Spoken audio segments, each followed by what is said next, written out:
All right. Hey, good afternoon, good evening, everybody, depending on where you are in this great wide world. We're glad you're here. Thanks for joining us for Old Gray Bricks. We've got a great house right now. We actually have a full house, and most of these guys and ladies are local, but we do have some folks from the foreign lands of Ohio, Canada, and that very far land, Florida, with with us tonight.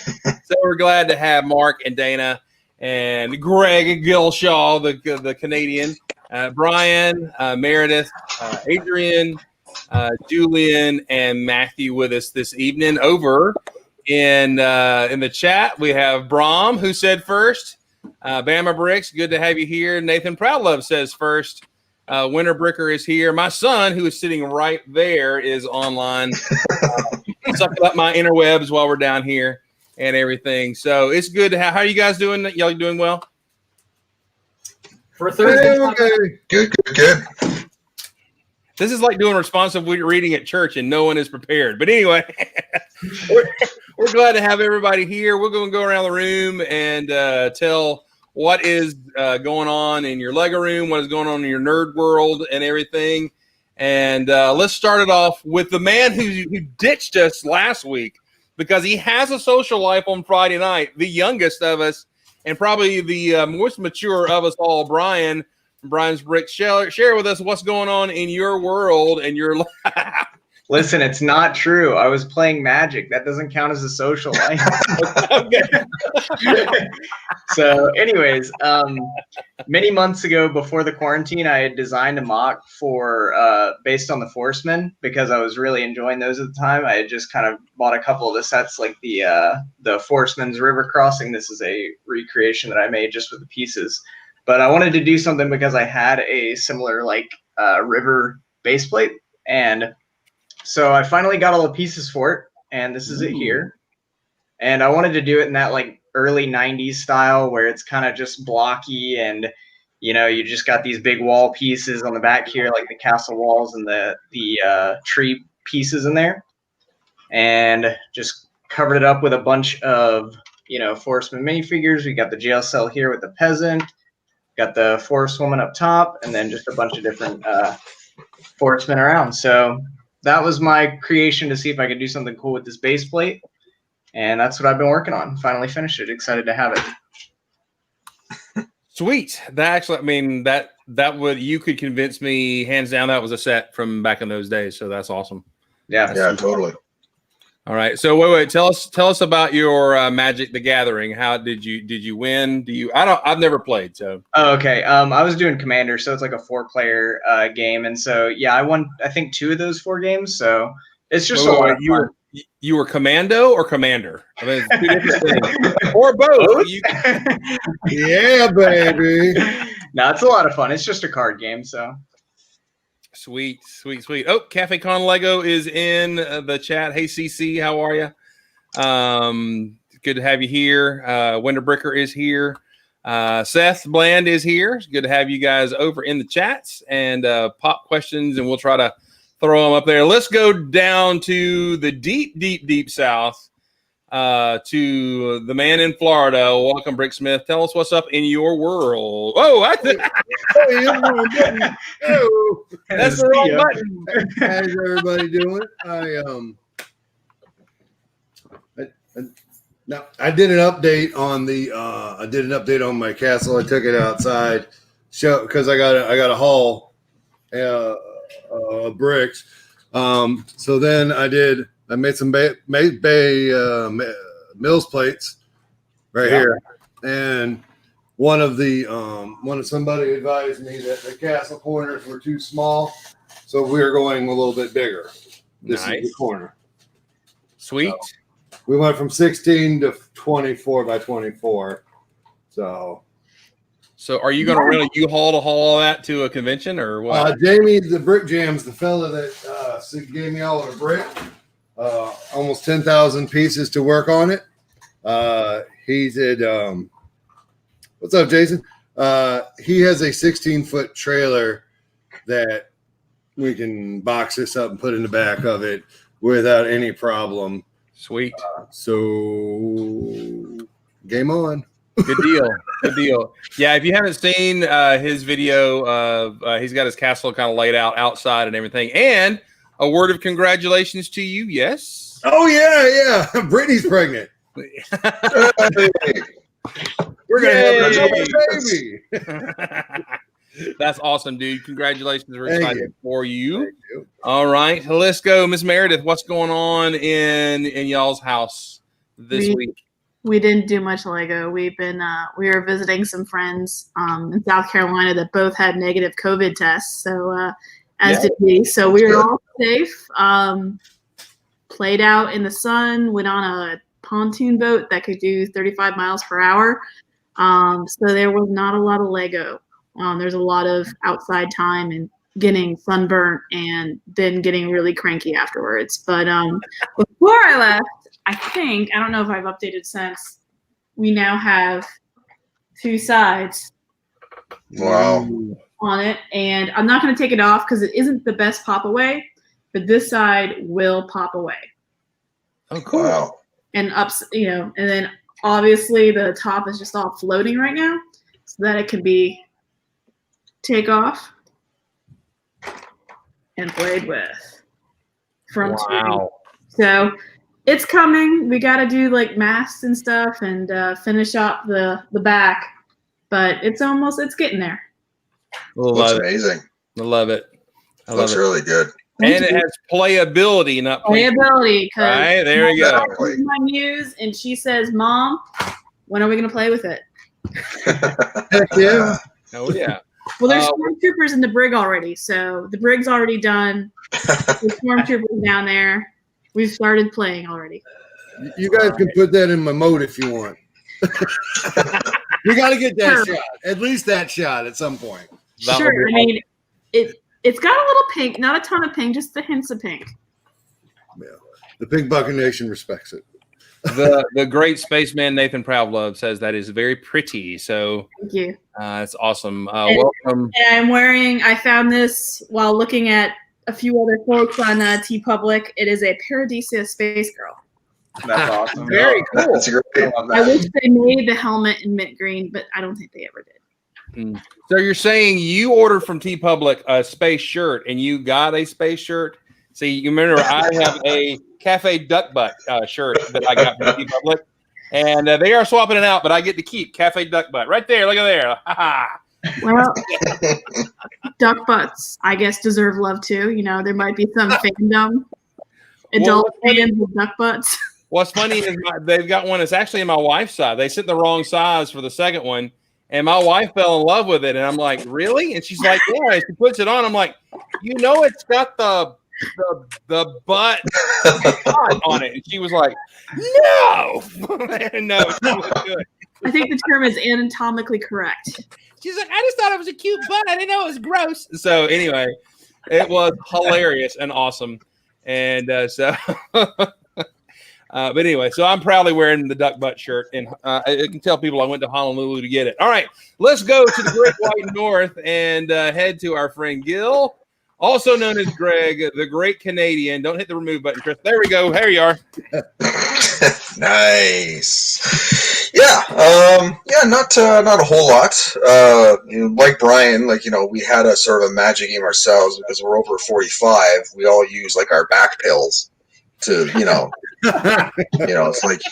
like, oh, I roll prostate incontinence. Anyway, so yeah, outside of that, the one thing that I did do, sort of Lego related, is when I first sort of started joining you guys, I was saying how toy photography I've been doing, and I wanted to try to try that as in the Lego realm. So anyway, that walker that I showed last time, that Space Police one, I did something for that. So I'll see if I can share screen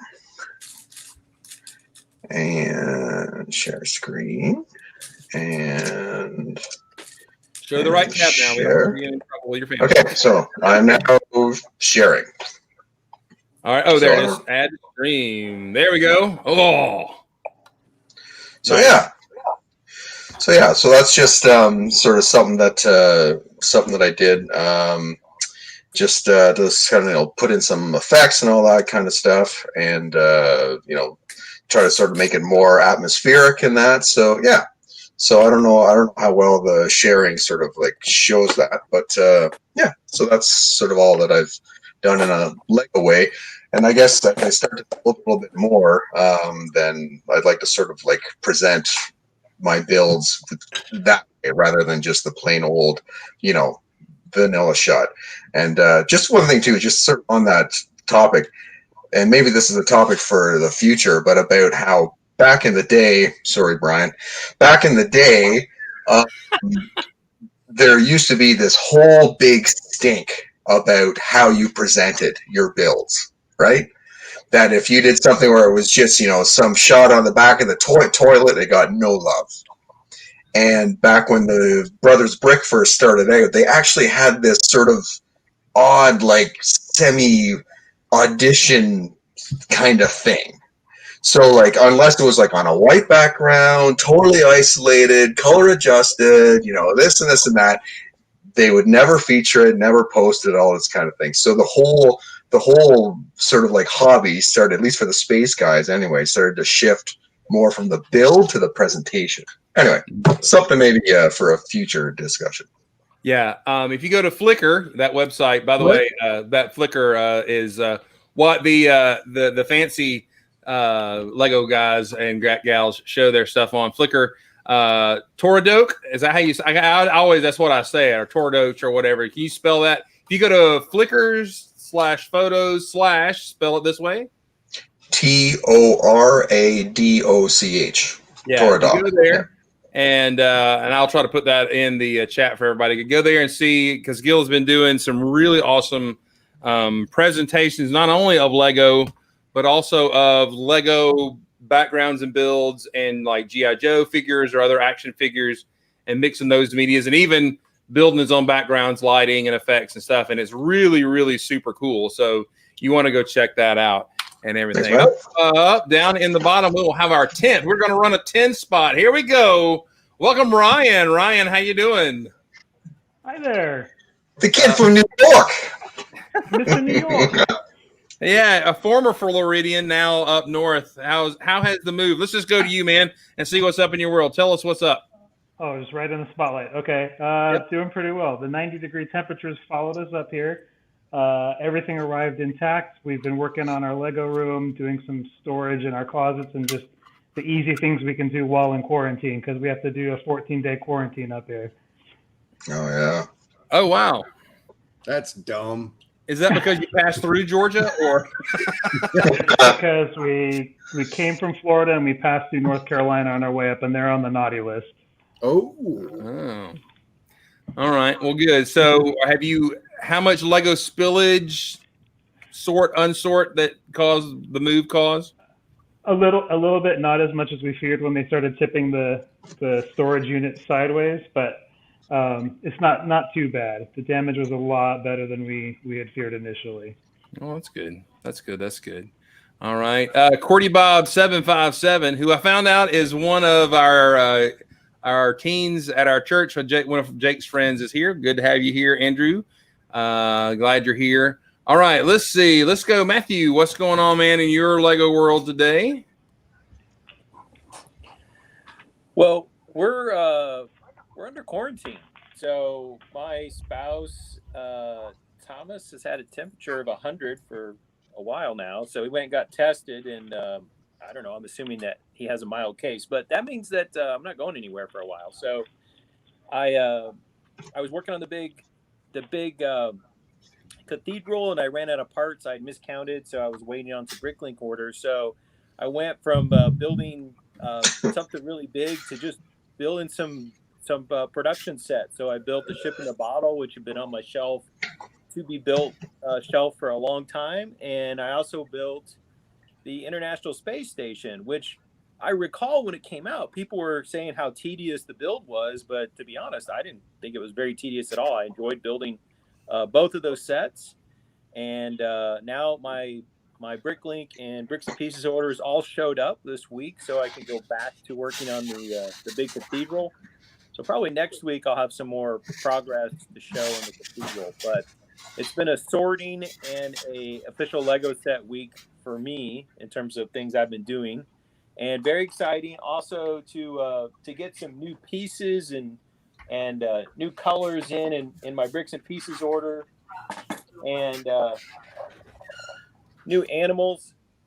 So I got the narwhal, and I got the new llamas, the pastel llamas, and the pastel monkeys that are coming out in some of the sets. So there's some fun little animals that I went through bricks and pieces and decided that I absolutely needed for whatever reason. So that's what's going on at our house.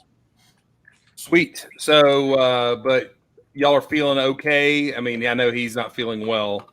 Are y'all? So his symptoms are his temperature every day is between 100 and 101. If it goes up to 103, we're supposed to go to the hospital. It hasn't gone up. It hasn't gone down. He's trying to stay hydrated with a lot of Gatorades, and he has a terrible headache and some joint aching, but no cough, no trouble breathing. And I'm completely without any symptoms. So, I mean, I've been going down the basement, doing the treadmill, trying to lose some of these extra pounds. And I don't feel tired. I don't feel sick. I don't feel anything at all. I feel fine. So either I'm asymptomatic or I don't have it, or he could have something that's not COVID, but he's got, it's been kicking him for over a week. And so, we tend to lean towards it's probably a mild case of COVID. And so that means, from what I've heard, a lot of people take 2 to 3 weeks to really get over it. So we've got a while to go. Okay. All right. And on that news, I actually swapped some messages this week back with Stephen Smith, who a lot of us know, and he's home. He walked out of ICU. Well, I mean, he didn't really walk. He kind of rode out of, and he's still tired. He's still feeling bad, but he's at home, resting at home. Seems to be doing better. So, awesome.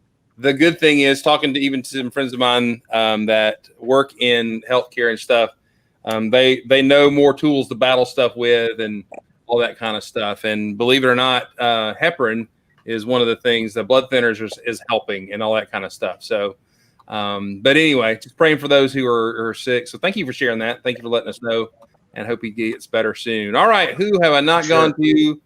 Let's see, Mr. Sandlin. Let's head to you. Oh, wait, what were you going to say, Matthew? And for the Canadians here today, I've got my Alpha Flight shirt for Puck. That's awesome. I approve. I thought you were yelling. Yeah, I was like, come on, dude. You're not the one I'm worried about saying that word. If like you gave Ryan, like if you put like some sort of sock over his head and blew out the face, that would totally be. I thought Adrian got really excited for a second, and I'm like, man, we just can't have him on the show.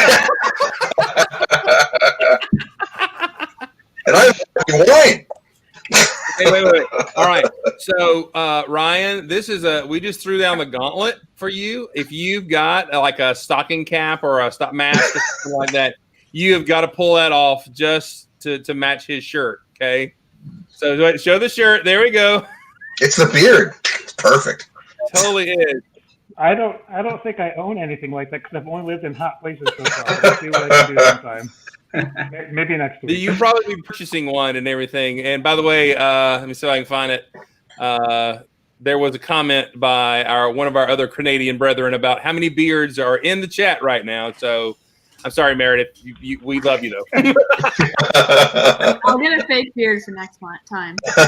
It's required. Oh, me. All right. So, Mr. Sandlin, what is up in your world? Well, I'm in build mode right now. I'm trying to work on a little classic spacey mech, and I guess I'll show you guys kind of what I'm doing right at the moment. All right, so I got a little dude. I got him so he slides in the back of it like this, and that closes up sort of, and I'm kind of fighting with the front of it there. Like, I don't know. Let me put a light over here. I'm not really sure, like, what this whole area right here. I'm still building. You need some professional lighting, by the way. Yeah, I know. On the positive side of building, though, my big spaceship is pretty much complete. I might want to finagle a few little bits of it, but it's at least Nice. No, there it is. I like the dark gray with the blue. Yeah, that's nice. Classic spacey look going there. I'm trying to get it all in the camera. Here we are. Here we are. It does. I think Brahm mentioned that it actually does have the shape of the classic space logo spaceship, which is cool. Oh yeah, We yeah. did that last week. Yeah. So yeah, it's feeling pretty good. I still might work on this whole neck area right here because I'm not super happy with that yet, but it's working out pretty well. I might have mentioned last week that I had bought some stronger shock absorbers for these landing gear, which, as you can see now, they're nice and strong. So they close up nice and strong, but they also support the ship very. I mean, I can push on them. And it takes a pretty good push to get them to close. And now the ship is stable, so I can set it on the table and not have it belly flop all the time. Still got the whole ramp action in the back there. Got the cargo bay in there, which you can kind of see. I did the cargo bay in white, so it would stand out a little bit. Nice. And some of my old school classic spacey containers, which will slide right in there. There's another one. It'll fit 2 of them in there with a little bit of room to spare. Butt Shop in the house. Hey, what up, Butt Shop. Boom! I have nightmares about that thing, man. So yeah, this is going pretty well. I still got some room in the wings here that I could put some lasers or something, missiles, or we could just come in peace. I don't know. How about some sheep? Not a bad idea. No farm animals. I have one right back here. Here we go. Here's an official Tom Rayford sheep from the good old days, right there. Exactly. There you go. That's a classic. Awesome. All right. We got Murtaugh's bricks. Pardon me if I don't get it right. Is in the chat over there. Butt Shop, we mentioned him. Doc Sampson is in the chat. Good to see you, Doc. And everything. All right. So I grew a beard. Do what? I grew a beard for you all. There it is.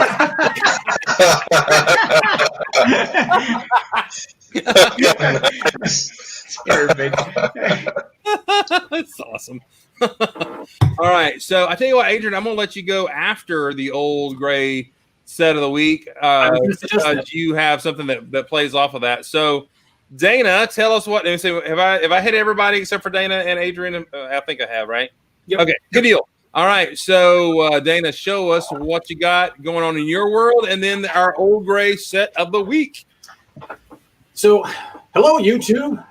Doing my best Bricksmith impersonation there for a second. Well, thank you. Keep going. So, he was honored, I could tell. you heard him go ha at me. That was a sign of affection. I will take that as. So, in my infinite quest for constantly reparting old classic space sets, I had a Bricklink order finally come in from the Netherlands that finished off a bunch of stuff. And so I thought, I'm going to sit down. I'm going to build a couple things because that's what I enjoy doing is restoration of old Lego sets. So I already have one of these, but it was so much fun from Chris talking about it that I had to sit down and rebuild another one. But I'm cursed, and Matthew and I have talked about this multiple times.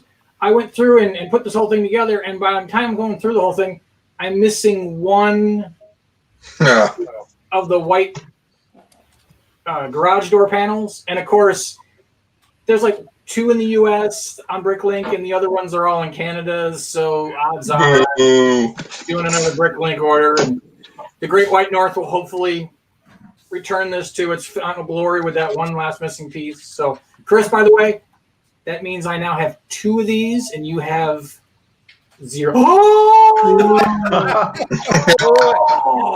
How many of those do you need? And how many do you have?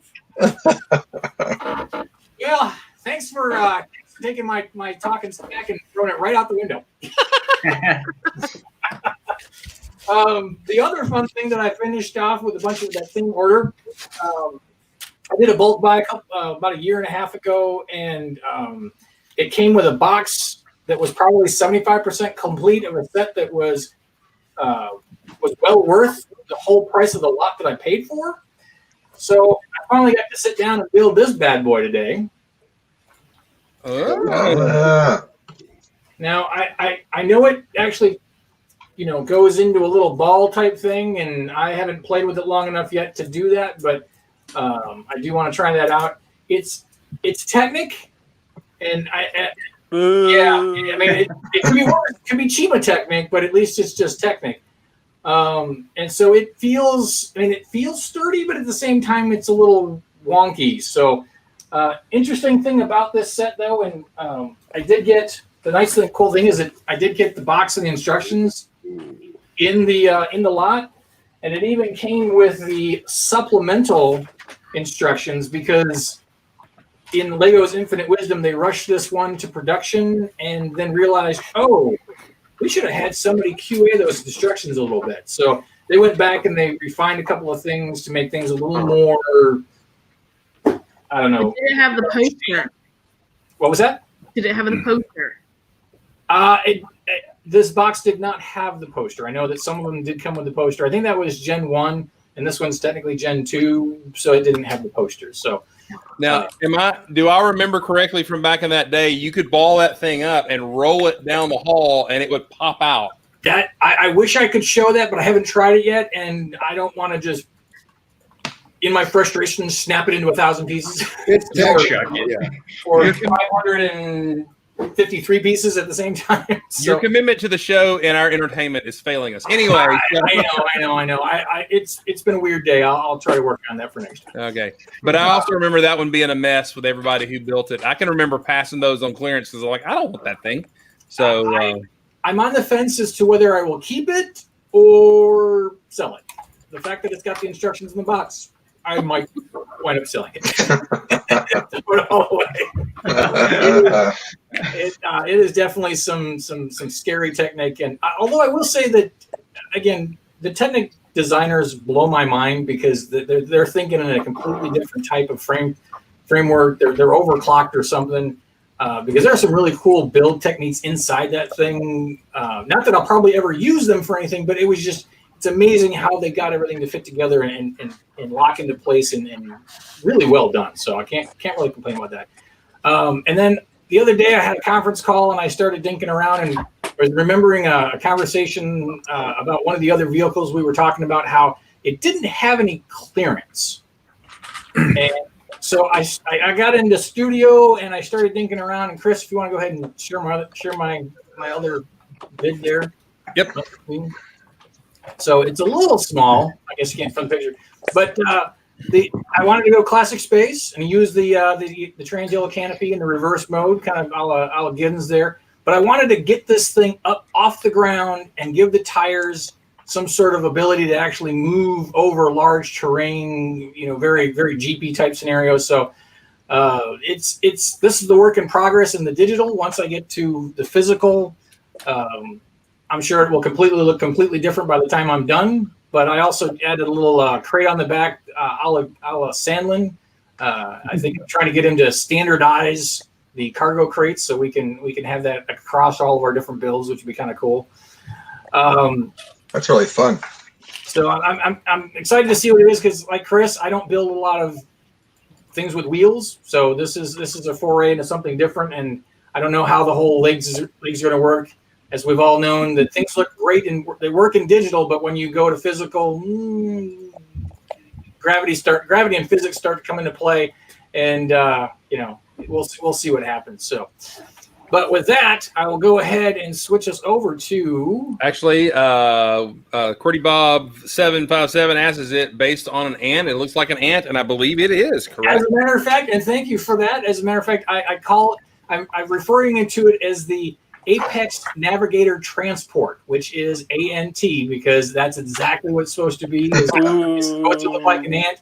if things work out correctly, the concept is that those wheels should be able to spin downward, and it actually will be able to use it as ant motion legs versus the wheels. So we'll see what happens once I get past the design phase and if it'll actually work out that way or not. So time will tell. Time will tell. All right. Welcome to the chat. Miner makes mocks. All right. So, are you ready to share the old gray set of the week? There we go. So Miner behind the curtain there, but old gray brick set of the week.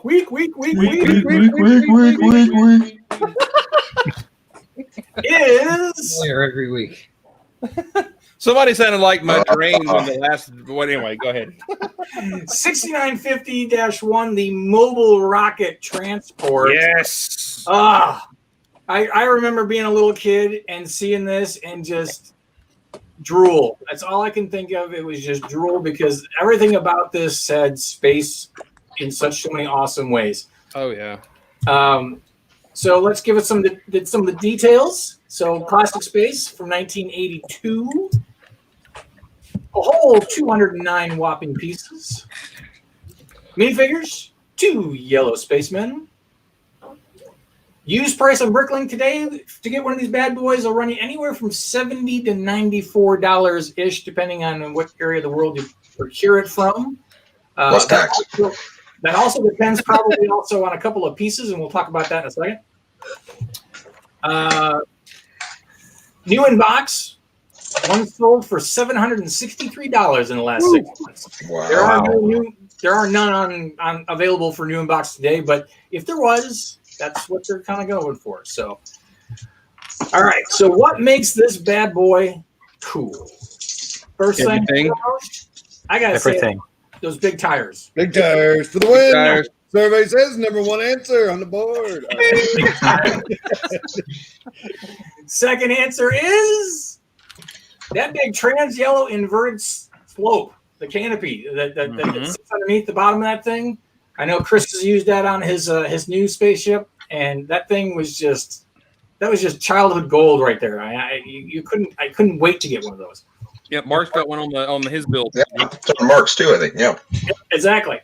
Actually, the whole front of his ship looks like the front of this set with just the new canopy on top of it for some additions. So, next thing, big freaking rocket. I mean, that's the first thing you see with this thing is that rocket, and it is so freaking cool to see. I love it. Next thing, articulated rocker wheels. I mean, you could move it, turn it. You could run it over terrain if you want to put little rocks or other Lego bricks to be rolling over. That was a great feature that you didn't see on a lot of the other sets. Most of them didn't have the ground clearance to get over certain things, so that was great.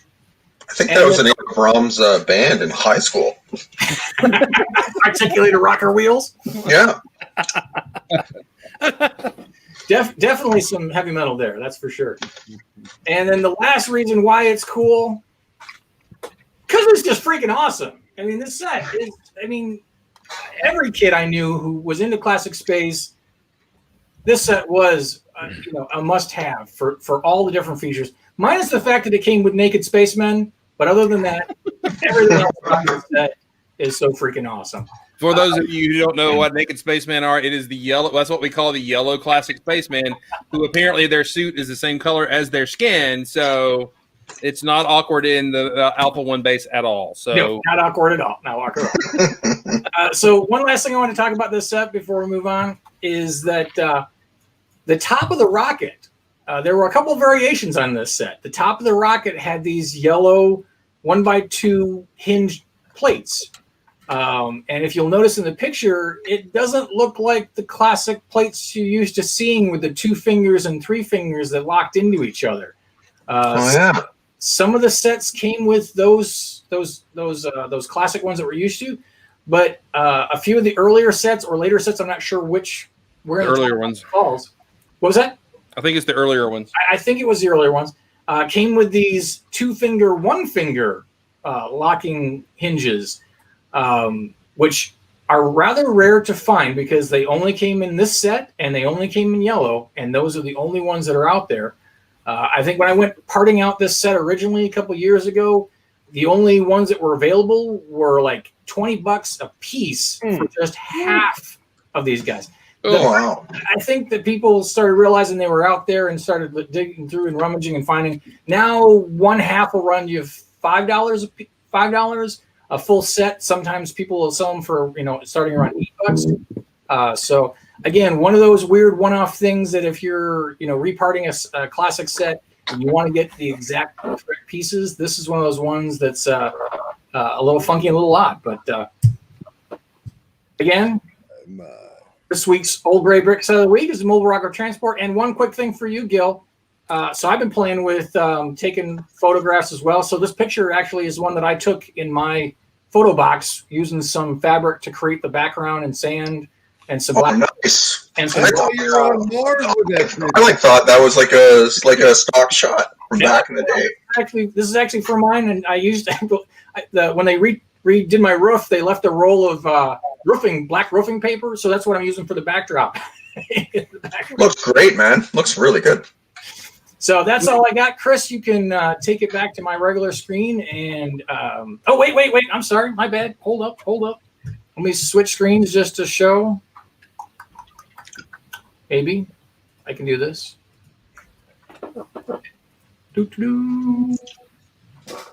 We'll wait, apparently. Hey, not as bad as some of the dead air that I've heard you do, so no worries about that. But yeah, so you can see here my little jobby, and I didn't do pictures for it, but the fact that the whole back arm would come across to allow the rocket to land, and then you would open up there was some hinge bricks here to be able to take that and pop out so that the rocket could be freed from its Gatling to allow it to launch. Let your little cameraman scoop things out. A little articulation, rocking the wheels a little bit. Also another great parts set. I mean, as far as parts go on this bad boy, there are some good parts in here. I think, Chris, you've talked about the fact that this was the first set that you had that had Technic in it. Because it's actually got these nice long Technic beams that hold the wheels in place to give it that rocking motion. So yeah, actually it didn't have the beams. It has a double pin kind of connector in there, right? Well, no, it's got a like a 1x8 or 1x10 Technic brick. That's right. And then you got and another thing that's also to point out is these the 1x or the pin, the axle and pin, or axle, 1/2 axle, 1/2 pin in black.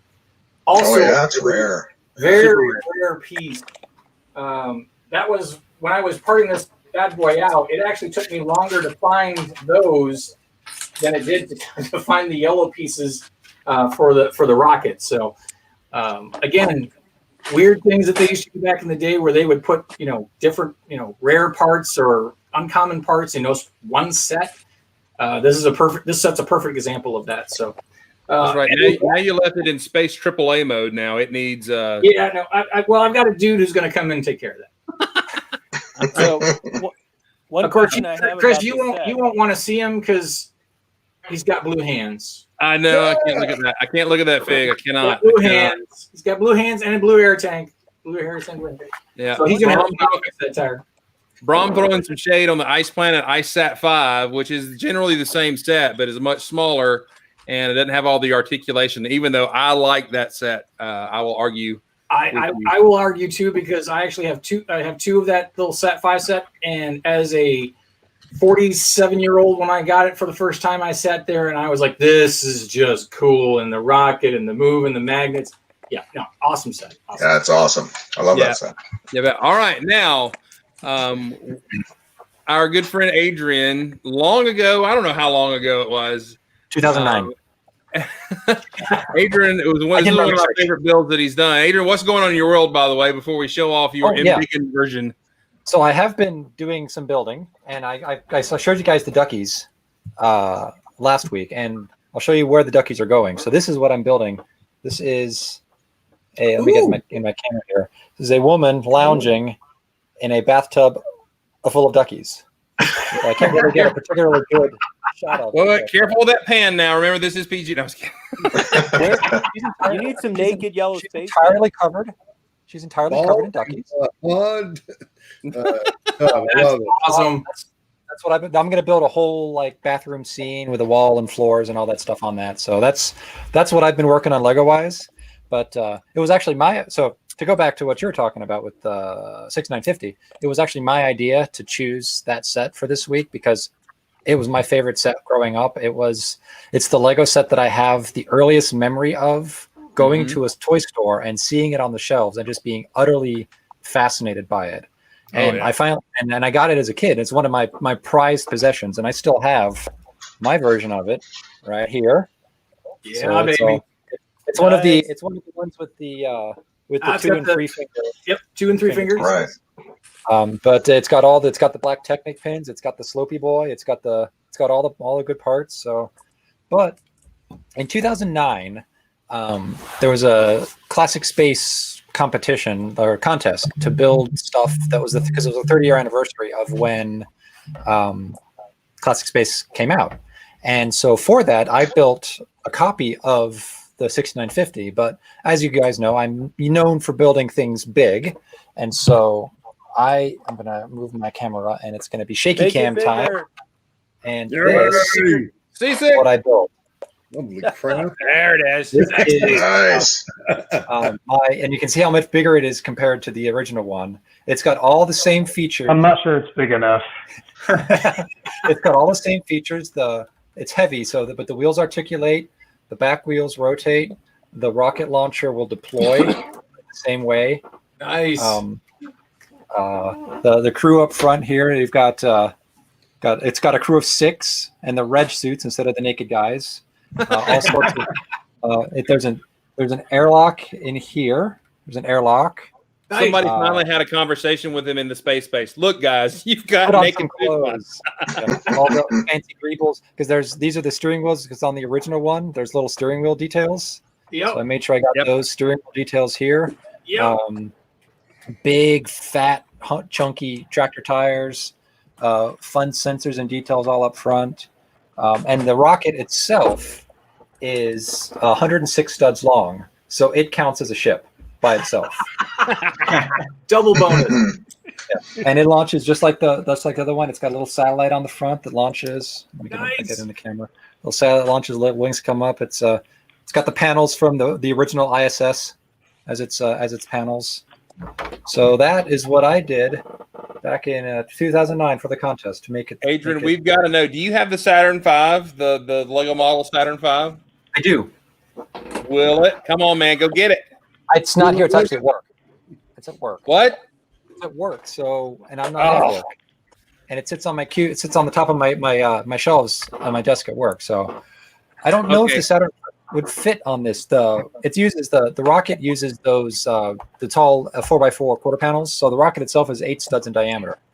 I don't know if the Saturn V is that big or not. I'm not sure how big it is. I think it's bigger. I think it's 10. Yeah. We need to know, man. We need to know. Well, I'm going into the office tomorrow, so I could bring it home. But, or you can just drive your mock to your office.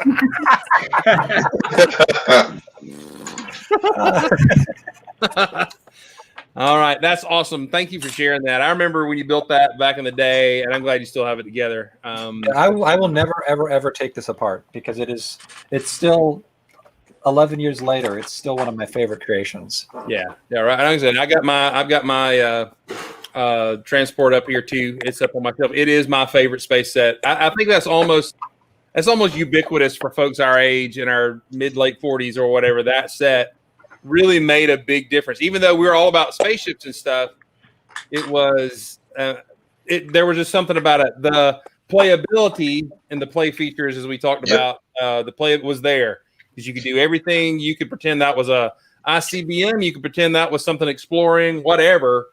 It didn't tell you what to play. It was just the tool you could play with, and that was super cool. Do you know what else was nuts too? Like Dana was saying, for 209 pieces, right?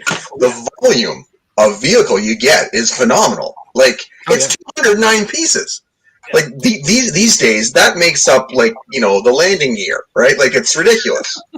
But that back in the day, and it's not. It doesn't feel like hollow or like lacking. It's 209 pieces for a solid thing. plus a big honking rocket. And besides everyone always thinking their rocket's bigger than it actually is, it's still big, right? So yeah, it's amazing. Didn't Boston release an album called Big Honkin' Rocket? I can't remember. Anyway. All right. So anyway, man, thank y'all for sharing just the awesome stuff going on in your Lego rooms and stuff and everything. All right. So I guess the big news of the week is, and we'll get your reactions to this. So the announcement came down that Bricklink, and if you don't know what Bricklink is, it is where it's Cracklink is what we should call it, because we spent a lot of money on there getting extra parts and everything. Started charging, or has made announcements that they are going to start charging sales tax, state sales tax, starting in Connecticut and starting in California. Starting is it already started? It starts tomorrow, maybe, or what is the date? I can't even remember now. I think it's like August 3rd.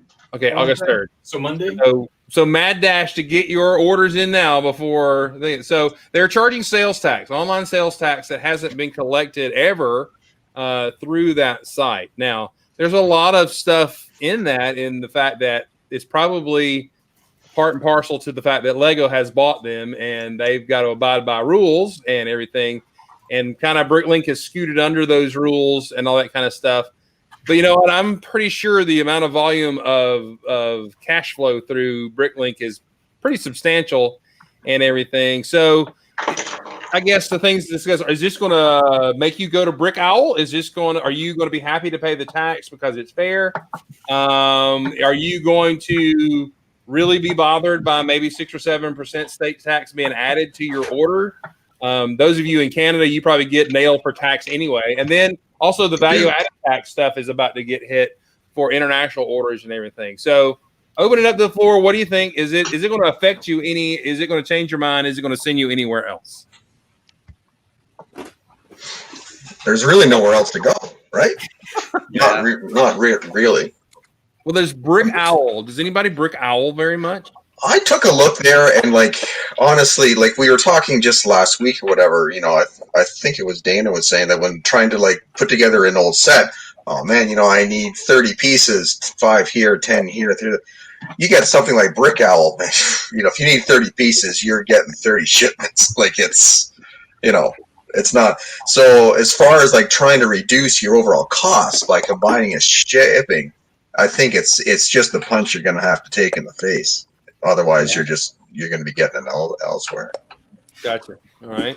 What I else? use Excel on both, and I think with Bricklink, it seems to be just a less than stellar communication with people.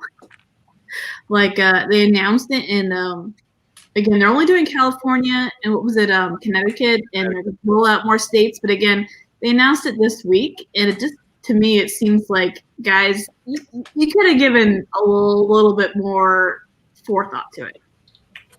Well, it was kind of like, hey, look, this is done, or whatever. It was not communicated that well and everything. I mean, the bad thing is my Bricklink account is still tied to my AOL address. Yes, thank you very much. I rock my AOL address.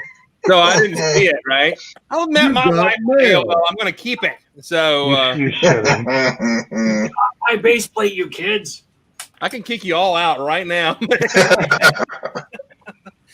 But anyway, so I didn't see the announcement until I saw that they had made one, and then I went digging through that email and found it and everything. It was a very wordy email, but it pretty much said these 2 states are getting it, and you're all getting it before it's all done. So yeah, but to me, I mean, I feel bad for sellers in those 2 states because they're going to have that lag period where they're going to be, again, I don't know about when you go and you select when you're looking for a part, who are the sellers that have it? Is that going to have sales tax on it? If it's a Connecticut or California order, probably not. You're probably not going to see that until you check out. I just feel like everything Bricklink does is kind of it's not done in a fashion that's very communicative to the buyers and hardcore sellers and what have you. You find out when it happens. And I feel like if they rolled it out, they should have tried to at least roll it out when they had a good amount of states that no sellers in California are going to kind of get screwed over by folks saying, "Oh man, I went and I checked out," and then you have folks that are stuck at COVID, COVID folks who are new sellers or new buyers, excuse me, and they're like, new to Bricklink, and they're like, wait a second, I clicked on it, I bought it, I did it, invoice it, and now you're saying there's sales tax and this and that. I feel like it's just another road bump and wasn't put out very smoothly. Yeah, and it went to, well, I mean, I have a store, which I don't use my store and everything. Did it go out to every user or just store owners? I don't know. I'm a store owner. I used to have a store. I got the email, and I'm not a seller. Okay, so it went to everybody. Well, at least it's a little bit. But who's going to check that email? I mean, I don't look anything from Bricklink except when it says shipped. I'm like, hey, yay! Yep. So all right. Well, anybody else? How did it affect you, or what do you think? It's not like Bricklink has ever really been that good at communicating anyway. So this is just kind of par for the course for the way that service works. Of course. But my thought on it is, in Ohio at least, you're supposed to have been claiming any purchases that you make online, itemize your receipts and claim them on your state income tax. You're supposed to have been doing that so that the state gets their income tax on online purchases. And this has been like that for 10 or 15 years. No one does it.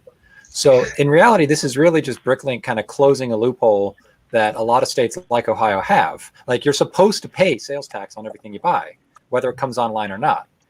And it's just people don't. And, and when governments are busy trying to cut income tax, they got to get their money somewhere else. So they're going to start actually requiring all online stores to collect sales tax. So, even if Bricklink doesn't, Brickowl doesn't, eventually Brickowl is going to be forced to do it too. This is not something that just Bricklink is doing. This is something that every single online vendor is going to end up having to do. Everybody. Yeah. So it is what it is, and you're just going to deal with it. We just have to deal with it. eBay started doing it in April for Georgia. Right. It was really frustrating. Yeah. Well, if you recall, when Amazon started charging sales tax, like 2 years ago? I think up until like 2 years ago, Amazon didn't charge sales tax, but now they do. Yeah, because it used to be. Yeah. If there wasn't a brick and mortar of a store in your state, they couldn't charge you sales tax. That used to be the way it was when it first started out. You bought something online and there wasn't a store. If you bought something online in your state, you had to pay sales tax.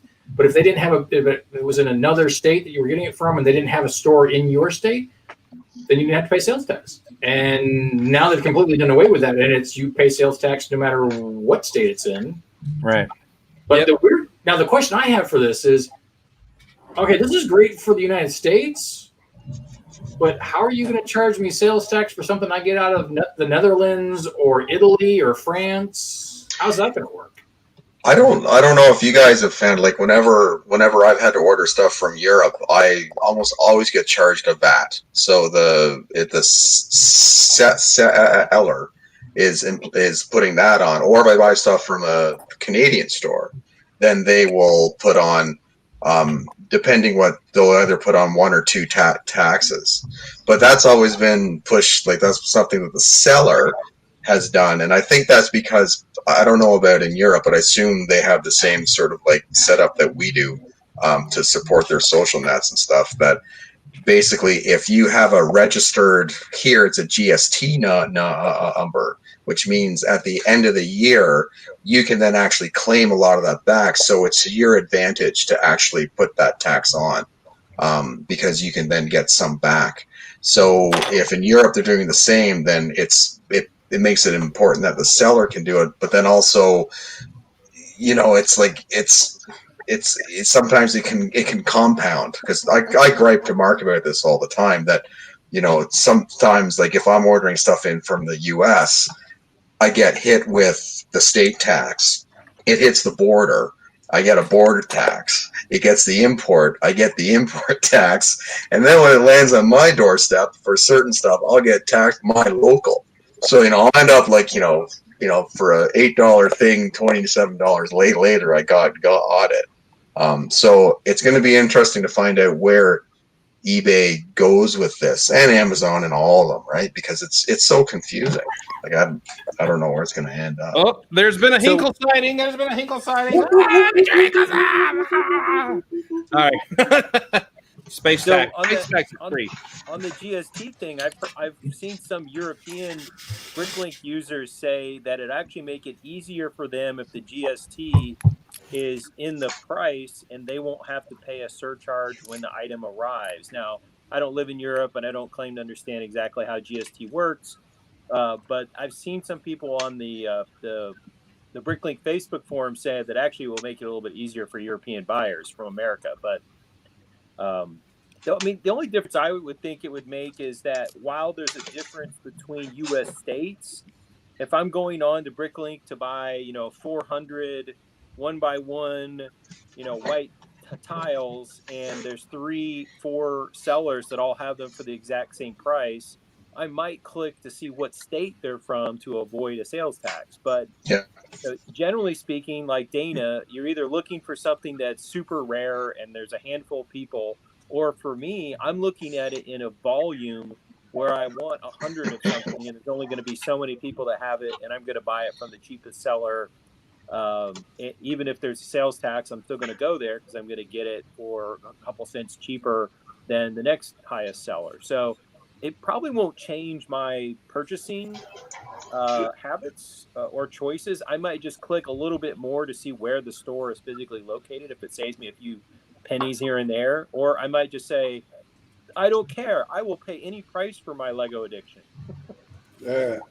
Well, that brings an extra point. Those that are right now in Connecticut and California may actually lose sales because I can go to Alabama and buy the same part for the same price, actually cheaper because the tax is not implied. So you would think that BrickLink should have maybe done it across the board initially and not just started going spot by state.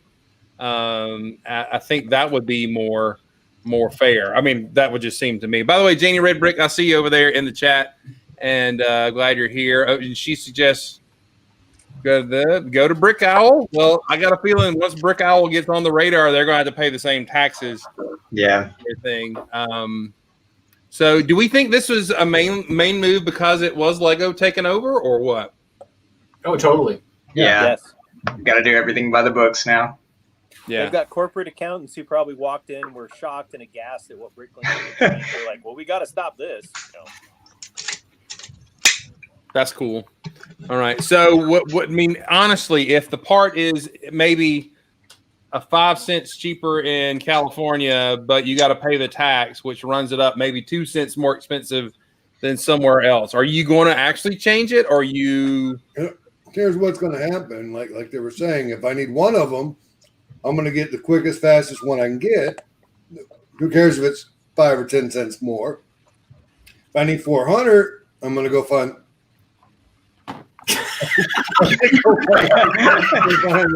the cheapest tax. That's what I'm going to do. I'm not going to do any of that. Jamie buys my brick.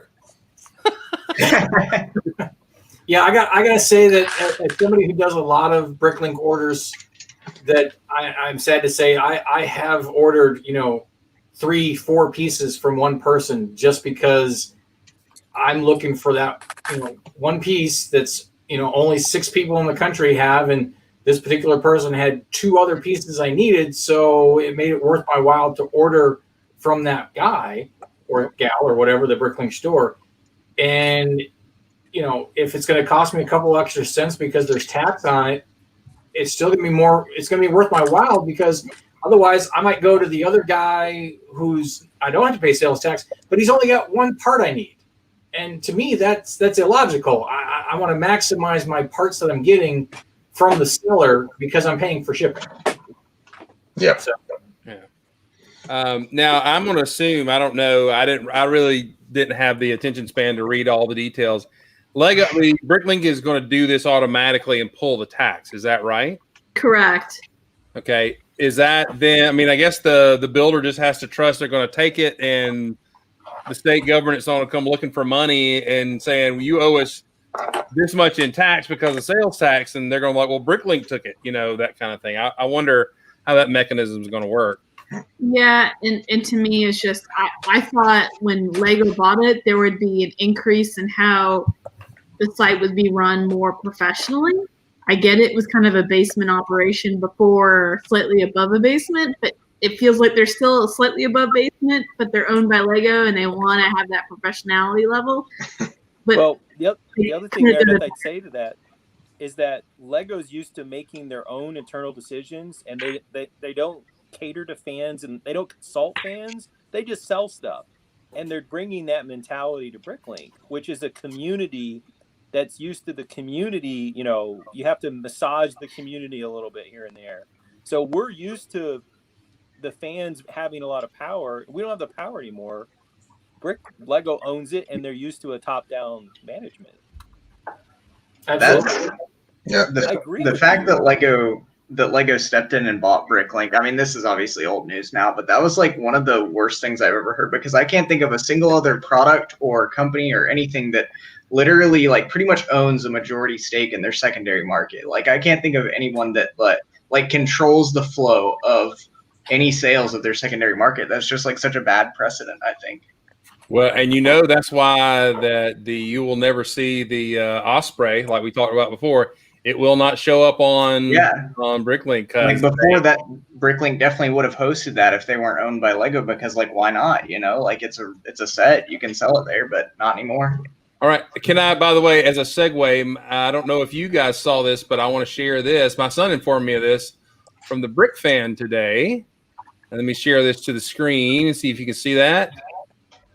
Can you read that? Lego Technic Bell Boeing, was it canceled due to faulty parts? There are reports that this part in the middle that basically joins the two, spins whatever, I guess, I'm not sure what it does, that it had a fault in it. Could it have been that Lego was covering for the recall of this set because all of a sudden they realized, like the Wally set or the Ant-Man set, that they were going to do an expensive recall, and they covered for themselves by pulling out one of the normal complaints they get about stuff, throwing that out there, and then wiping that set off the market. What do you think? Lego would never do that. Never. Well, did somebody recall the actual official press release that Lego said why they canceled it? Was it because everything I heard was it was because it was a representation of a military vehicle, modern military vehicle. If they said they just canceled it but didn't give us a reason, and then later came out and said, well, there's a product defect, which is why we canceled the release, then they could save face by releasing it later, yada, yada. But if they came out and said, well, we're canceling it because we have deemed this to be a modern warfare vehicle, and that's why we're not releasing it. If only we had a bearded employee of Lego to ask. If only. But unfortunately, he's employed by Merwin, actually. Who? I don't work for that part of the company. Don't give me that or the other office. I don't want to hear that stuff. Here's the thing about that point, though. If you have a product that has a design flaw in it, that's worse, I think, than a product that is being pulled because someone criticized it and they agreed. If you say we're pulling this because we screwed up and there's a part that breaks, then you're going to have like Google searches where Lego failed set, and you're going to have like quality issues. Like it's going to be like an implied like, oh, Lego's quality is slipping and now their reputation is getting damaged. This is a different kind of reputation damage, but it has nothing to do with the quality of the product. Right. So I don't necessarily believe in that conspiracy theory, but it's got weight in that kind of direction. Because when the Wally set came out, it was just an error in their building. When the Ant-Man set, it was just an error. I mean, just it was weak in its construction. This has actually got a part snapping apart. That's a whole different quality issue. It goes with the brown issue and all that kind of stuff.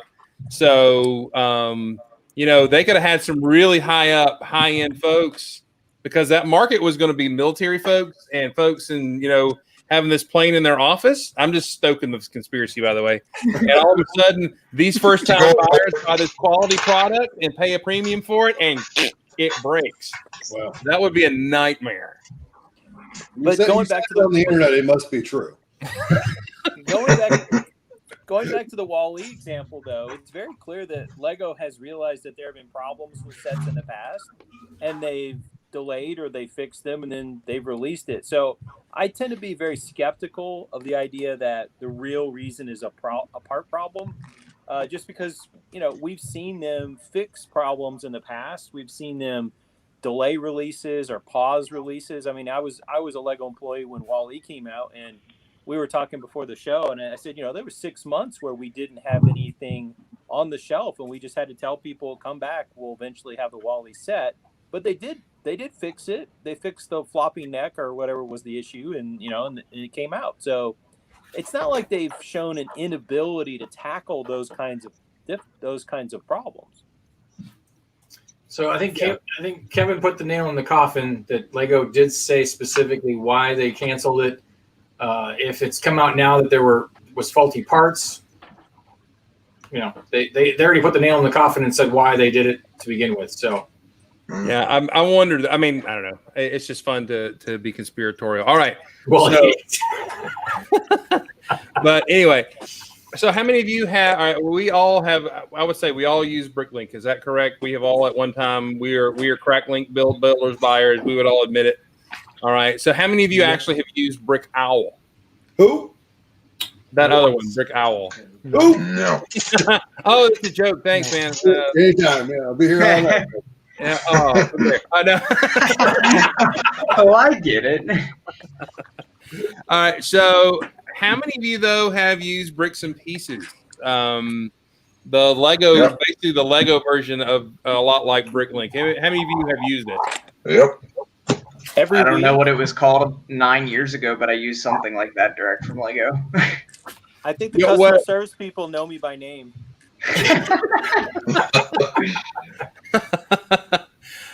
Yeah. Okay. So it's actually becoming almost not my go-to, but honestly, I don't know if you're like me. When a new set comes out, I plug that number in on just wait to see if it comes up with the bricks. And when it does, come back the next day, because a lot of times they'll put a partial inventory and then they'll put a full inventory in there. And so if you folks that are watching have never used Bricks and Pieces, it is on the Lego website, is on the Lego customer service side. And when you go there to get replacement parts, you have the option of replace a broken piece, find a missing piece. Okay, I wonder how many people have called and lied that they miss a piece that they want another copy of and tried to get. I don't know. But I just wonder. But then there's on the customer service there is buy replacement parts or buy parts, and you can literally put in any set, just about any set in the catalog that has been since the 80s almost. And if those parts are available, they will list them there, and you can buy as many as you want. Now you will pay a premium, but there are some new parts that are actually much cheaper than the aftermarket prices and everything. So, and that's why it has become really important. I think in this new season where the sets are coming out in Europe and other places, and we're not getting them, like the Hidden Side sets and the new Marvel sets and stuff. I will throw down and just all of a sudden start pulling those parts out that I want. And everything. Case in point, there it is, one right there.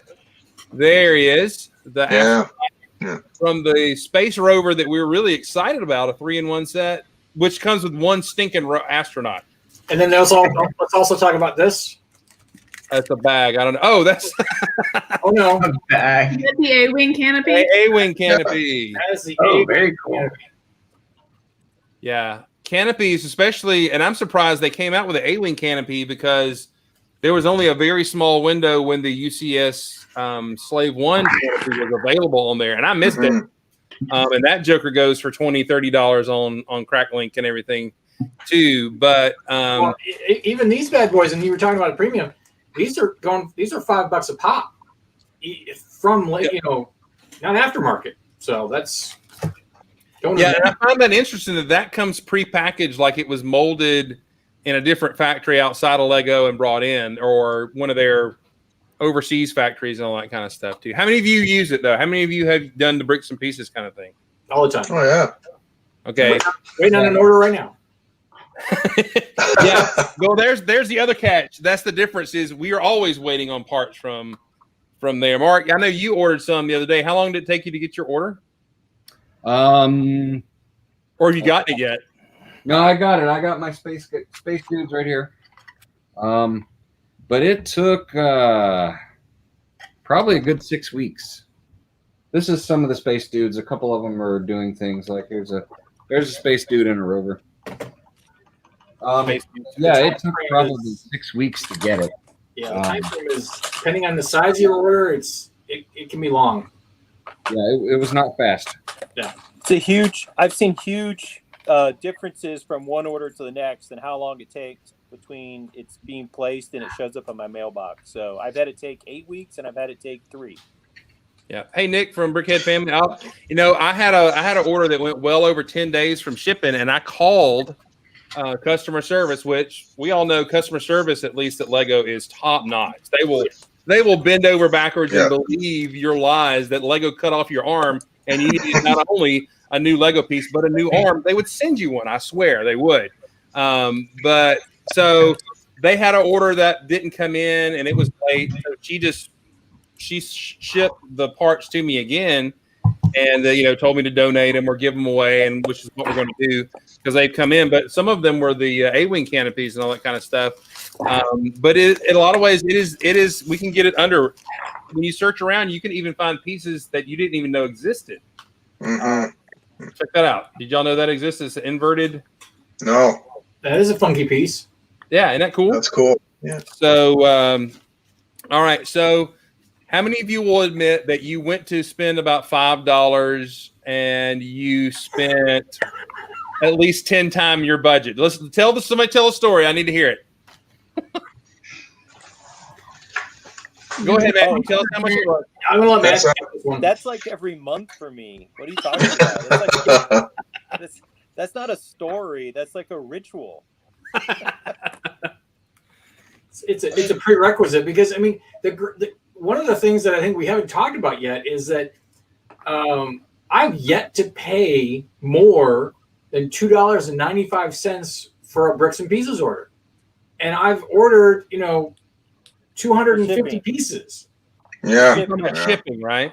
Yeah. Yeah. I mean, the shipping is flat $2.95, whether I order one piece or 500 pieces. So, all right, I'll tell a story. All right, go ahead. So, I'm ADHD, and which has its benefits and its downsides. But one of the downsides is that if I really, really don't want to do something, I'm extremely good at procrastinating. And so I've talked to my psychologist about it, and I have some coping mechanisms. But one of the coping mechanisms is I have to have a reward for myself. So this spring, when I was doing final grading and I really, really didn't want to read the student papers, I would be like, if I get that stack of papers graded, I'm going to go on Bricks and Pieces and order $80 worth of stuff. There were several stacks of papers. No, wait. Did your students all of a sudden started noticing you were assigning papers like every other day? I mean, no. No, this was the papers I had put off grading for months. So they were more like, oh, he finally graded that. They come into your office to get their grade, and you have this nice little mock sitting there that you built right after you got your parts and everything. That's cool. I have all the big architecture at my office, and I get comments from every student who ever comes in. They're like, your office is so cool. And I'm like, well, thank you. They're like, did you build that? I'm like, well, of course I did. I didn't. And by the way, you got another paper due next week. Well, this grading was when we went to online only, so I wasn't actually talking to any students. So, but grading papers online, not fun. But you can reward yourself. You know what else I find is like the real serious hook is when you talk to people who do like big impressive stuff, like Adrian stuff, Keith Goldman's dioramas and giant ships and things like that. Man, remember with Goldman way back in the day, he did the Ghoul. It was like this, 150 stud dreadnought. Mm-hmm. And the entire top of it was this sort of like angry spine of those double-sided sort of like it's two slopes and then it's connected by a bar, and they were from the X-Wing landing gear, the 1999 one. And he layered these things all the way up. And I remember after I saw that, I'm like, man, my orders shouldn't be, this cool part. No. My orders should be 150 of this part and do something cool. And for years, that's, what I ended up doing is that whenever I ordered a part, even if I only needed 10, I'm ordering 100 because you're going to do something cool, right? And it actually does pay off. I find that it really did kind of work, right? And I remember, like I said last week, reading sort of like, or seeing Adrian sort of like midway through build, at like the 7-year mark where he's halfway through. And, he's just like furious and all this kind of stuff. And, normally there's some expletive laden rant about how he has to, do like 400 more of this part. But then when you look at the build, you're kind of like, man, I never really knew you could do that once you get the numbers, right? And I find with bricks and pieces, the last one I did, same thing too. It's like, yeah, okay, like say you got a flat shipping. Yeah, I'm not ordering 3 of this. I only need 3, but man, I'm getting like 50. So you are dead on. I mean, it's amazing what you can do with 17,000 1x2 bricks. It's an interesting concept because as a person who came into this, probably Lego Movie, 2014, I guess, is when I came back into the hobby. And trying to buy, I tried, my first mocks were using sets I had and trying to build things with them and realizing, I want to keep those sets together because if I ever try to, send them off someday, I want to keep them together. So, I reached a point where I needed to start getting parts. And every build, every mock that I've ever seen, and everybody on this page is included in this. Thanks, Chris. And it's not me. But everybody on this page is included in this, is that every really great mock you've ever seen has, a cajillion of a specific part. Yeah. And that is, and everybody has AC pin, I think is probably the best example I can think of. It pops in my head.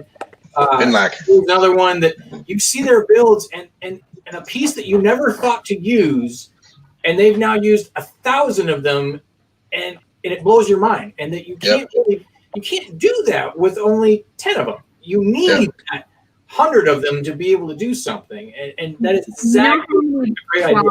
Parts I've ordered for this ship. Oh yeah. Well, no, your Ninjago your Ninjago temple, and all that. The stonework, the water you did. I mean, you couldn't have done that with 50 of those 1x2 transparent blue pieces. You needed 1,000 of them to make that epic build work. And Adrian's probably the best example. Go big or go home. Totally. Yeah. Yeah, it looks like we lost Rye. I don't know if the governor, cut the power up in North Carolina, New York or whatever. Let's see what's in the chat. Canadian must be broadcasting a little louder today. So, with the noobs being light, they are new gray. The noobs are new gray. So noobs are always about the new. The other thing I'd say about bricks and pieces is that there's the whole quantity side, which Dana just brought up. But for me, there's also the holy cow, they make it in that color now. I need 10 of them because someday I'm going to need it in pale yellowish green. And so I need to order some, because it never came in that color before. Yeah, I got an issue on people who use like Studio or not Studio IO or whatever, or Lego Digital Designer, and where they're using colors of parts that don't exist in that. Oh, save that for a different day. That's a completely different rant that we will get on. Yeah, that soapbox, we don't have time for that today. Sorry. No, I understand what you're saying, but it is good also to wish, go, boy, that would help you realize, I need 1x8s in sand blue, and I don't have those, that kind of stuff. Like that And then when you see that part pop up, you can buy it. Now, I will say Bricks and Pieces is not cheap for just getting basic brick. It's not at all. No. Some of those, no. Some of those pieces are all right. That's Matthew's ADD getting in. Matthew, let's push our glasses up and look at Matthew's statistic charts here. This is inventory. So this is how you make sure. This is how you make sure that you have at least a couple in every color. So you go through and you look them up on BrickLink, and they're like, "Ooh, do they come in sand green?" Why, yes, they do. I need at least 8 of those. Oh, he's Leave him gone. That's too much. No, you have your. Here's the opposite. Here are all my 1x2s right here. Look. My OCD and a bag of the rounded ones. So because that's where those go. Then So the one thing to tack onto this, and also still going off of Greg's comment about getting pieces in bulk, and I'm just going to say bulk. And if you're in a lug, what are you talking about? That possibly you're in a lug and you are looking for a bulk. If you're in a lug and you're going to get bulk. Is that numbers? But to go with that, so within our group, with our lug, we try to encourage people that when we're selecting pieces that we're going to order off of this list that we want to get, the perfect thing to do is to take advantage of the fact that, hey, you can buy 500 1x4 bricks that you could never buy off of Bricks and Pieces or BrickLink. Take advantage of buying them in bulk. And unfortunately, we get people who are like, hey, I really want this cool piece that I just want 25 of them. No. Like purple wall units? Like purple wall units, purple 1x6, 1x6x6 walls. Yeah. That one person orders 50 of them because that's the minimum you have to order. But it's a great advantage to take it, to get, if you're wanting to build something big, and you're in a lug and you want to buy bulk, that's the way to go. Yeah, absolutely. Especially 2 years ago when we did the masonry and we had masonry as an option in 4 colors. Yeah, I took advantage of that because those masonry bricks, as a modular guy, I chew through those things. So I was like, 500 of that and 500 of that color and 500 of that color because there's a good price. I have at least 50 rubber ducks coming, so I did that too. But I do have 100 orange spacemen coming. I got 25. But back only in the day, 100. Hey, don't forget the Duplo toilets. Duplo toilets. But back in the day when we were doing classicspace.com, Mark, you probably remember this.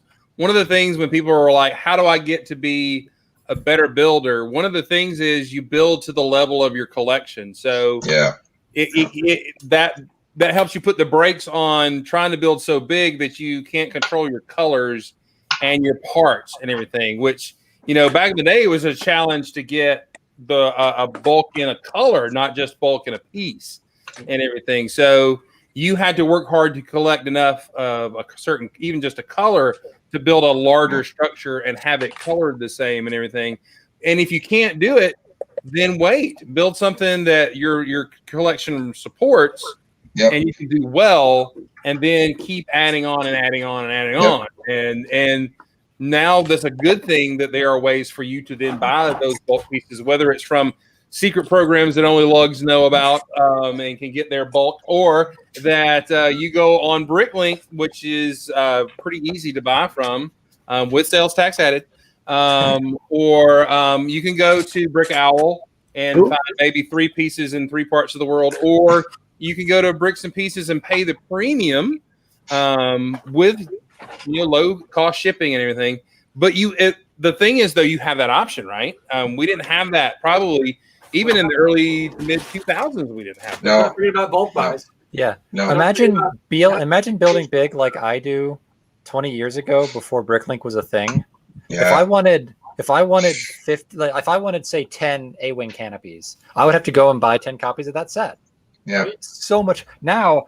Like I had to bring this tub over. This is my tub of oh my goodness, why did you buy this, Adrian? From our bulk. I've got plants in so many colors now in big quantities because someone else wanted them. Was like, yeah, I could use 200 of those. Sure. Yeah. I have no idea what I'm going to use these for. Adrian, we can work something out. We can work. I'll figure. I'm gonna figure out what to do with them. I just don't know what it is yet. But we ended up with, I don't know, 8 colors of these things. You want some old dark gray? I don't do old anymore. All right. So a serious question that's been raised from the chat. Brian Mitchell, welcome to the chat. Here we go. How many of you would want to admit this if this has been asked for? How much do you budget? Anyway, how much do you budget per week or month in time or money for your Lego? How much? All right, let's just. What would your Lego monthly expenditures? Because I know we don't budget because we're like, oh, cool, new piece, and we just drop that cash, right? Jake, you got to order water when we go get some food, man. We order. So, no tea for you, buddy. By the way, there he is. Look, there he is, everybody. He is on camera right there. Spaceship's behind you all night. Hang on. There he is. Hey, Jake. He's playing with my stuff. Behind you all night. He by the way, if you go back and watch our last one Friday night, he was behind the screen dragon up here and flying stuff around like a little dingleberry back there. So he's been doing it tonight too. I know he's mine. He's awesome. That's what you meant. He's awesome. All right, so I'll just go ahead and admit it today without even planning on it. I bought just $10 of parts, but that was with shipping because I needed something. But I've got a cart. I'll show it to you right now. I'll share my screen. I'll put my sin all over. I hope oh, there it is. Oh, good. I thought I closed the window and I'd be really mad. By the way, if you want to do bricks and pieces, if you have it in a window and you close it, you lost everything. And don't hit the back arrow in your browser, Chrome tab, buy bricks customer service. There it is. So I was going to get literally, every time I've gone, I've forgotten to buy these space visors, and I know I'm getting some with Dana, but I wanted to buy some more today. I put those in the cart this morning, and I've gone back looking around, and so what was going to be, let's see, what was going to be $2.50, maybe $5 has now become, but I haven't ordered yet, $53.99. Okay, so by the way, the arms for Mickey Mouse are available right there. Those new little tube pieces and stuff. The nose of Mickey and Minnie are classic space helmets in black, if you didn't know that. So, but anyway, so how many of you do that? How many of you pull that order up and you're not gonna spend that much and you end up $50-$60 in? Every time. Every time. I don't think I've ever placed a bricks and pieces order that didn't cross $75. Really? Yeah, I would say usually when it hits 100 and it goes over, then I pull things out of the cart to get it back down to around 100. That's like my magic number of oh crap, what am I doing? I probably shouldn't be spending this much. Probably 150 is too much, but $99 sounds a lot cheaper. So, 99 is not that bad. It's marketing. Is it the sunk fallacy cost? Yeah. Yeah. Did you just drop some big science words? Was that what that was? Oh, totally. Economics. All right. So to answer the question in general, though, as far as like Lego budget per, whether it's bricks and pieces, whether it's Bricklink, whether it's shop at home, whether it's walk into a brick and mortar. I hate to admit it, but it's probably between all three of them on an average $200 a month, give or take. Same. Some months maybe a little more, some months maybe a little less, but I'd probably guess over the entire year it probably averages out to $200 a month. It's one reason why I started a Bricklink store is to stop making that always a $200 outflow, so that some months the Bricklink store is paying for it. but it's not a consistent thing. It's hit or miss. So as my secret is, my strategy is not super sophisticated. I buy up stuff when Walmart blows it out at 50%, and I hold it for 5 years, and then I sell it for double or triple what I paid for it. And you got to have space. You got to have patience. You got to be willing to go. Yeah. But it depends on your life. Like, I don't have any kids. My spouse is partially disabled. We don't go out a lot. We're home all the time. So Lego is one of the things that keeps me sane. I don't have a drinking addiction, but I do have a Lego addiction. So, other people maybe travel, or go and do other things. We hardly ever go out, especially now. We don't go out to the movies. Even before COVID, we rarely went to a movie theater anymore. We watch movies at home. So Lego's something I can do and be in the same room with him. It keeps us together, and it keeps my mind occupied. I can be creative, and my OCD likes it. Hey Dana, someone's asking about a lug below. Ooh, a lug below? Well, and then notes below. Can anyone tell the cost of joining a lug? Oh, just in general, some lugs are basically free. Some lugs may have a due. I know, for our example, our lug, we do $15 per member per year, which is pretty small compared to what you get from the lug in general. $30 for family or something like that. So just to answer that question. But to dovetail back and talk about what we're talking about in general, but which also goes as the other option to get your Lego is to buy bulk off of eBay or Facebook Marketplace or Craigslist. For example, right before COVID-19 lockdown happened, Pink Wheels, Meredith's husband, sent me a link to a guy who was about an hour from me who was selling $300 for a big bulk of sets. They weren't pieced together, so it was just loose brick, all bagged up and whatever, and it was $300. Now, there was a monorail in there. The future on monorail was in there. Monorail! Kevin's. It was a $300 buy. Now, the monorail alone, I would have bought for $300. That'd be cheap. Sets with it, and they were all complete. Maybe missing some pieces. Some sets were missing one or two pieces here. It was an $1,800 buy after I parted all the sets together, and it was a $300 buy in physical cash. I mean, if I want to turn around and sell some of those sets or just use those pieces for sets, that is a fantastic way to increase your inventory. Is just buying off of some mom who says, "Hey, my son's gone to college. Here's 50 pounds of Lego for $100. Yeah. Bing, I'm in. So, I think too, it also sort of depends what your build is. Like, for instance, say you're like a train guy. There's never enough brick in the entire world ever. Like, you'll always need more because you'll need more Duplo, you need more anything. You don't care what it is. It could be stuff that could be, flusher the toilet and came out the sea and you're picking it up and loving it. You don't care because you just want to make up bulk.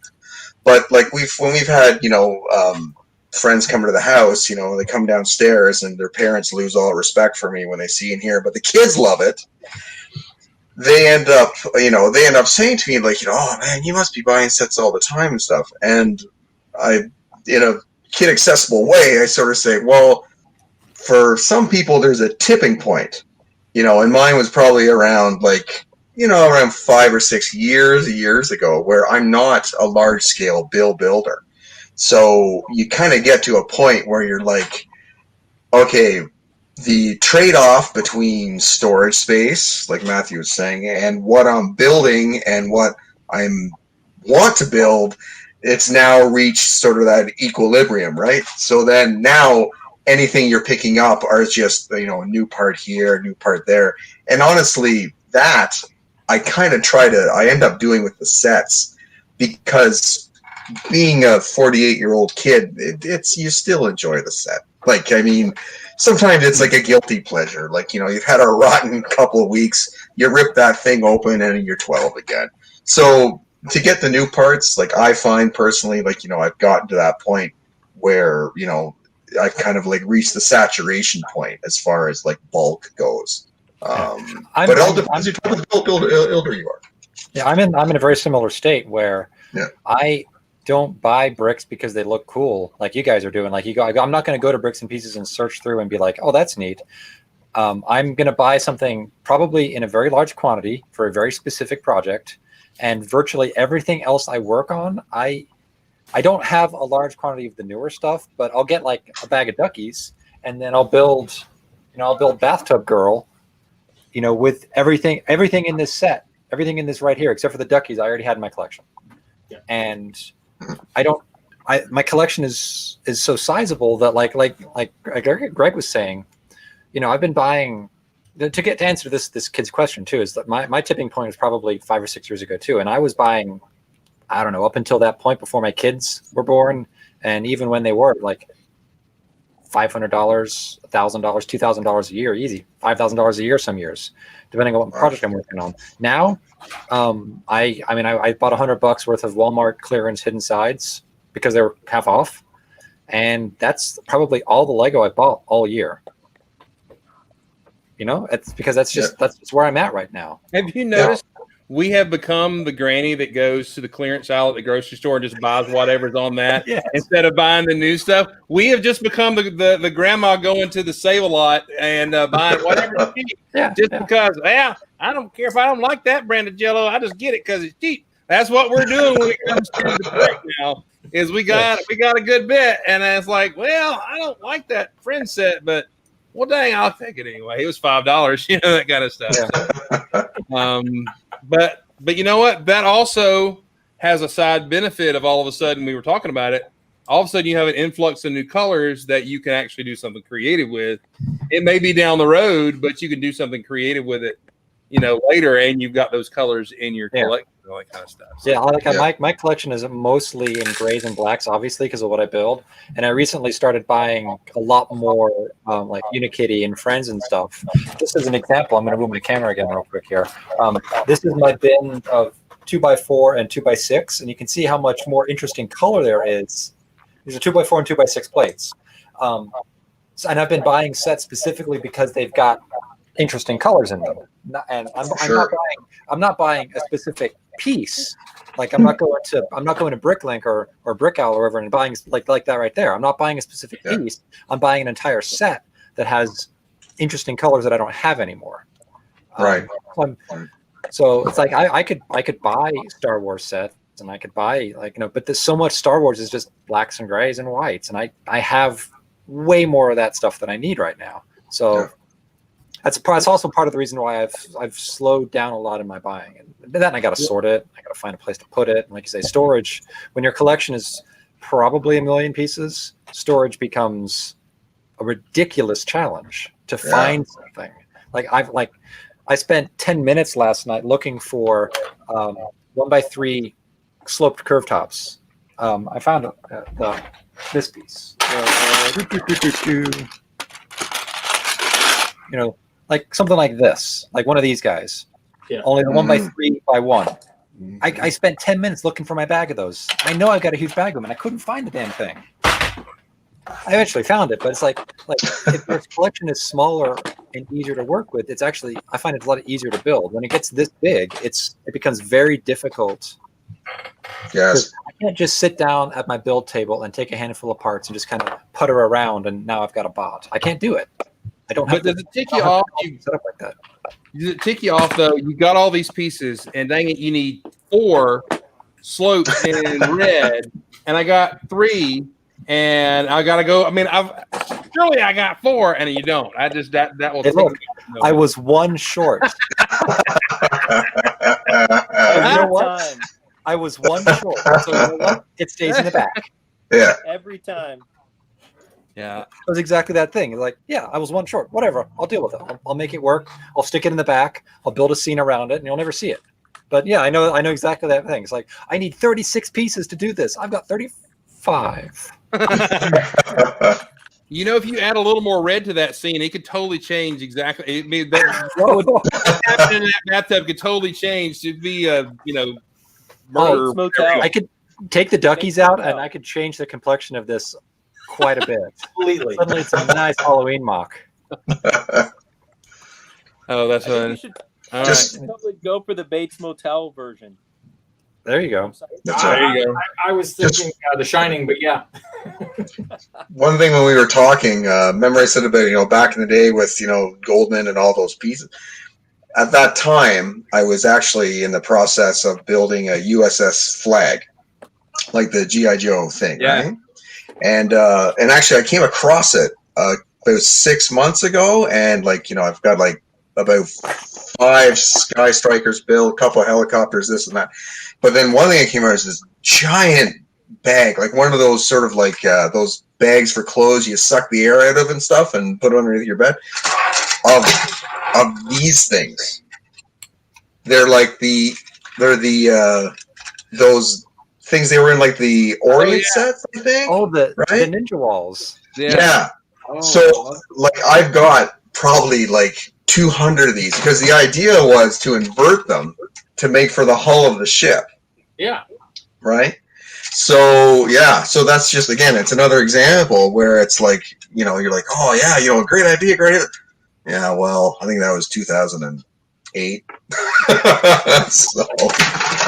Yeah. Now I guess that would be the negative side, that we will all have that bulk buy that we bought, and we either never use or we got so many. Like I have this bin full of, these are trans 1x1 tiles, right? But 90% of them are trans yellow 1x1 tiles in trans yellow, right?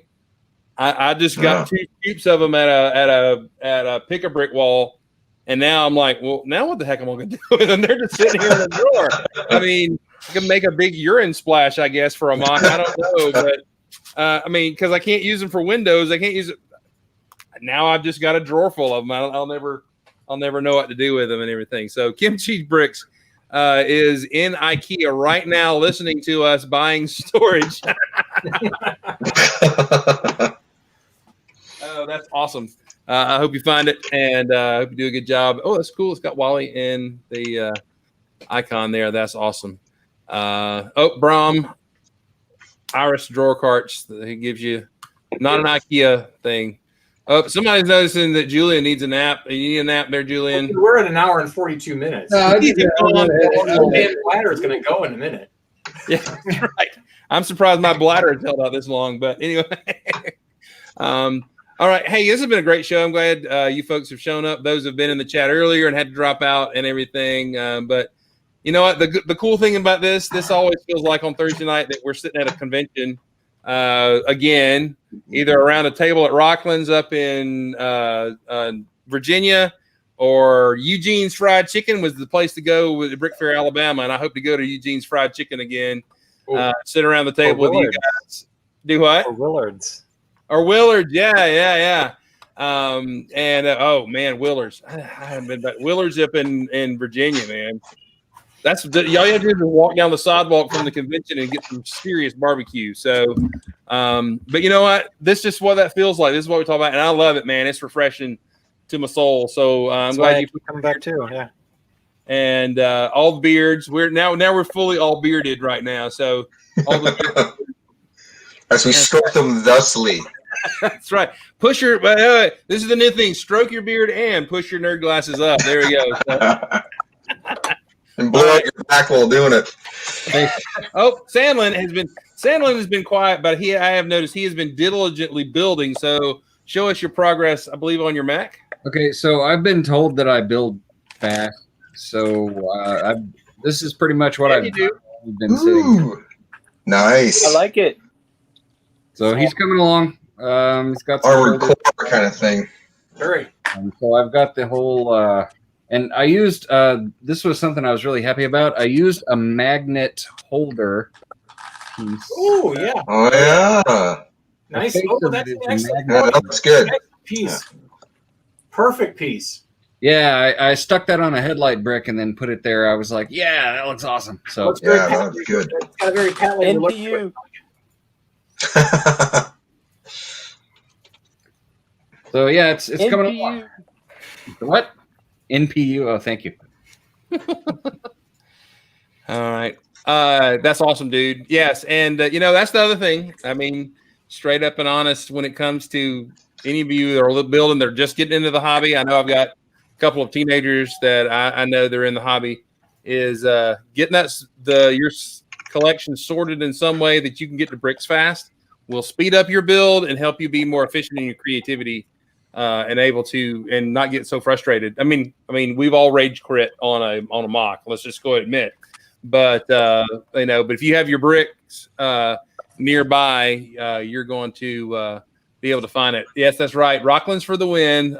Back in the day, man, that was a good place to go and everything. So, any other thoughts or comments? Are you guys still going to order from Bricklink even though they're charging tax? I mean, I am, but they just pay it and whatever. You guys just need to accept it, pay the tax, roll in the socialist glow of it, and then the government will buy you puck shirts. That's it. Drink the Kool-Aid, man. Drink the maple Kool-Aid and pay the tax and love it. Celebrate it. What did your beep and shot collar go off when you say that, or No, Trudeau gives me a tax break for $50 every time I bring it up. That's awesome. Hey, I want to make a pitch for Janie to come on the show. That way we can get two Gunnings because we share the same last name, so we could have like Gunning versus Gunning. Maybe we could have a debate or something. Could y'all actually battle it out like some sort of online thumb wrestling or something cool like that? That'd be awesome. But anyway, But if we have Janie and Adrian on the show at the same time, we're going to reach a critical mass of expletives. No kidding. I have not cursed once on this show today. It'll be a mushroom cloud of expletives. It'll just that will make Andrew go, dude, language. I think that would exceed our quota. If Janie came on with him, that would exceed our quota of Canadians. Aren't we limited to like one? Yeah, that's true. Yeah. There's some sort of statute. Apparently, this tummy attracts Canadian friends because I have quite a few. So, sorry, man. Apologies. It's all right. Hey, thank y'all for showing up tonight. I appreciate y'all coming on. We'll hang around the after show. Thank you for those in the chat. We actually hung on to a lot of folks active in the chat tonight, and that was super awesome. We kept up a good number of. Hey, that's a good idea. We should do that one night. Live build challenge. Oh, now you're putting rules. Look at Kevin. Do you want to be on the show or not? Creative director Kevin Hinkle on the side there giving us. You're not the boss of me. Yeah, you can't tell us what to do. Pay tax, wear a mask. Anyway, and speaking of, please wear your mask. Please love your neighbors and care for your neighbors. And we are again happy that Stephen Smith, our friend, is home out of the ICU and doing better. And Matthew, we hope you and those in your household are feeling better as well. So thank you guys for joining us. We've gone almost 2 hours, but a lot of you have hung in with us, and we really do appreciate it. So have a good night, everybody. Do something creative, be nice to a neighbor, and all that sort of jazz. Y'all have a great night.